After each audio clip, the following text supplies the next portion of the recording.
Hey YouTube, it's Walt's back, and look what I got. I've had this around for a while, but I wanted to jar it. I wanted to open it. I want a recording of it being opened. This is a unique tobacco. Some of you probably heard of it, but if you haven't, it's a very dry, dense burley grown in Belgium. It's a special leaf of burley, and you smoke this dry like that. And what happens, this is 3.5 ounces. I can't find no reviews on this one except on forums, and it's just people fighting over if they like it or not. This is the extra large cut from the Ardennes Valley. La Veloute. Okay, maybe that's the kind I have. Let me see if I find a review on it. Well, I just want to open it because what it's going to do, as you can imagine, it's going to blow up and become fluffier. And I'm going to try to cram it into a jar. So I got the love. Let me go back up. I got my tablet out. Let's see what we got.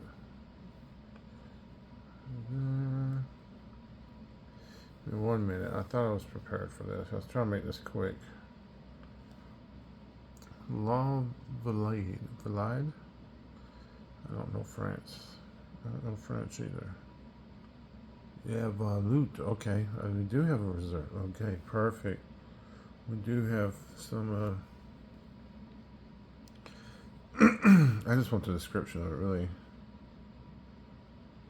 La Veloute is the latest Belgian treat from Vincent Manil with a similar profile as the La Bramuse. La Veloute is cut in much different crumble cake matter that gives you a slower, longer lasting burn, and that allows subtle nuisances in the leaf to shine through. So the deal with this tobacco is I think all of them are straight burley. And all they do, I say he, because you can find YouTube videos of this guy growing this stuff and how he does this process and everything. But he just cuts it in different cuts. So you either get thicker cuts, thinner cuts, and so on. So the contents is burley. This says a crumble cake. I've never heard that before. But maybe it is. Like I said, I've never had it. And this is the only one I've really been able to find. So let's see. Let's see if I can find a short review.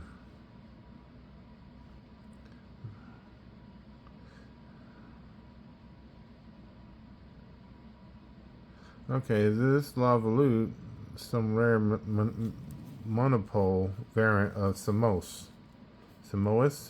Or is it just really like just La Bramuse with a different cut? In either case, I got to hand it to Vincent Manil. He sure knows how to grow and process a boutique variety.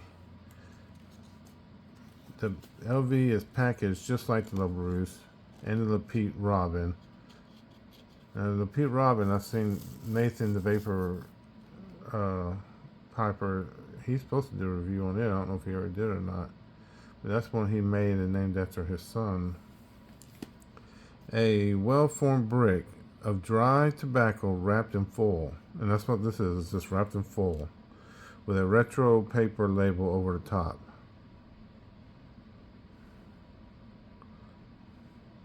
The brick note is musty barnyard, summer forest floor, a bow of mixed meaty nuts, white chocolate, and meadow flowers with faint, mild, musty cigar spices.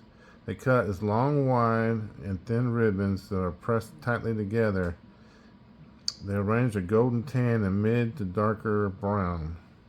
LV handles, loads, and lights and smokes down with ease. Now I heard you have to pack this tight, or it's just gonna burn. You're just gonna burn right through it, and it's gonna burn hot.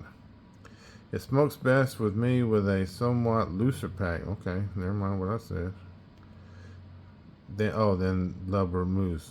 Combusting scents are more floral iteration of the brick note. The exotic wood resins that would come across very well in light snores. Okay, because I like to consider myself a burley lover, but I've never had nothing like this. I've had straight burleys before, and I went through the Cornell Deal burleys that they come out with. My favorite burleys are Wessex burley slices, and I like the hiking that Cobblestone came out with, and some of the other stuff like the, of course, Kim Barnes Burley Morning. Yeah, I'm gonna try to get this on video.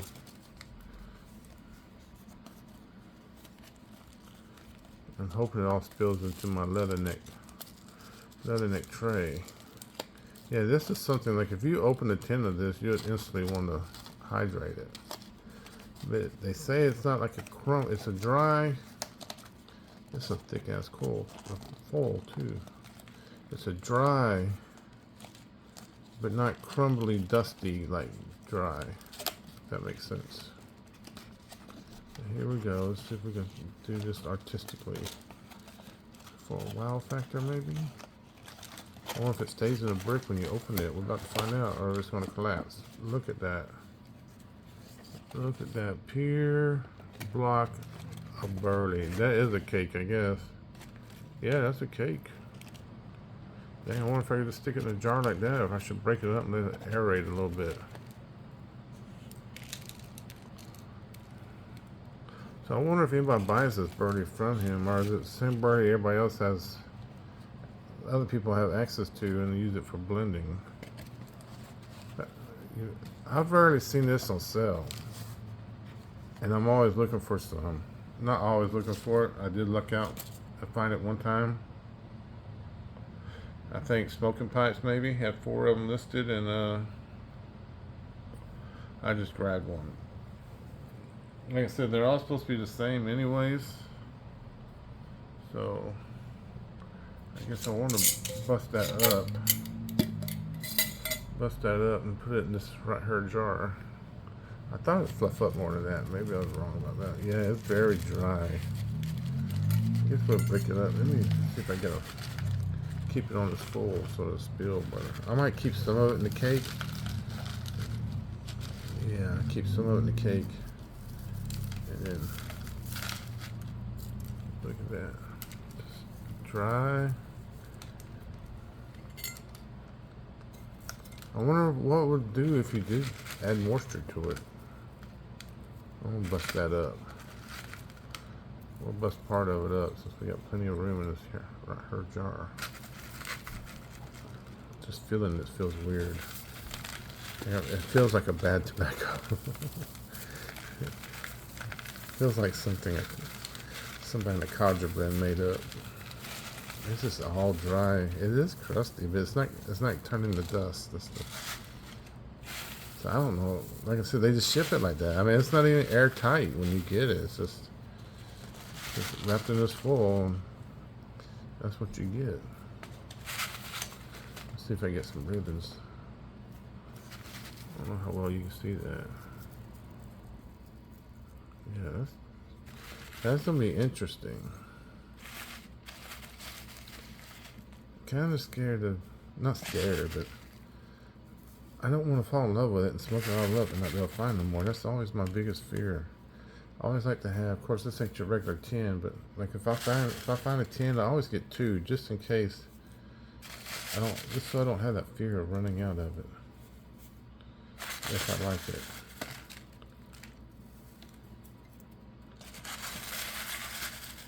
I hope that sound's not blaring through your speakers. Dry tobacco scraping against aluminum or whatever foil is. Yeah. I guess I thought it was going to blow up. I thought it was going to be fluffy. In my mind, it was going to be a dry, fluffy tobacco. But still interesting. And if you have any of the other kind and never had this one, let me know, and I'll swap you some of this for some of that. That's what I do here. I'm always wanting to try something new. If I get down to the bottom, I'm glad I picked a big jar. I was looking at the thing and was thinking about just putting it in a regular smaller jar, but yeah, I wonder what happens if you moisturize it, but that runs the experience. I wonder what happens if you put a little Cavendish in there. Ooh, I wonder what happens if you put some Orientals in there. I don't know. First I'll try it like that. And that's what you get. And you get a cool label with, what is somebody called them something one time. Sammy Hagar, I think. The Belgium Sammy Hagar. One of the older videos I watched. That's a cool label too. That's kind of old school. I like it. Okay, it's just a short one. Just want to throw it together. Check it out. Let me know if you have some. If you got the green label one or one of the other ones, let me know. I'd be glad to, send you some of this. Send me some of that. Like I said, look, that label is made for this jar. It covers. Maybe it needs to lap the other way. Oh, it's lapping. Yeah, it's almost made for this jar, yo. All right. Well, thank you.